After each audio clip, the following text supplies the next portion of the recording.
I like to tell you a few things regarding the Telangana politics and also Andhra Pradesh politics.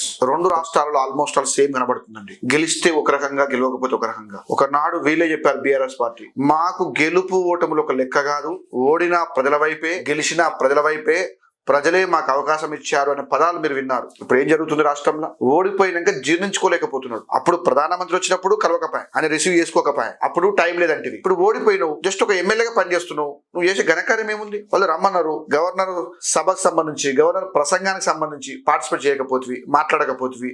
ఇప్పుడు budget విషయం కూడా మాట్లాడకపోతుంది. పోనీ కాళేశ్వరం విషయం గురించి మాట్లాడదాం, కృష్ణా వాటర్ గురించి మాట్లాడదాం, వీటి గురించి రమ్మంటే కూడా ముందుకు రాకపోతుంది. ఇప్పుడు సపరేట్ కూడా సైలెంట్ గా కూర్చున్నబడుతుంది. పులి వస్తుంది, సింహం వస్తుంది, ఇంకేదో వస్తుంది. ఏడొచ్చింది, ఏం మాట్లాడింది? ప్రజలు కోరుకునేది కూడా, నువ్వు 10 ఏళ్ళు పరిపాలించినావు, తెలంగాణ అద్దంలాగా చేసినా అన్నావు, ఇప్పుడు వీళ్ళు గెలిచిర్రు, ఈ అద్దమేంది, అన్నమేంది, సున్నమేంది బయటపడాలి. ఇప్పుడు నీకు గడిచి లేకపోయా. ఇది రియాలిటీ. మీరే ఆలోచన చేసుకోవాలి.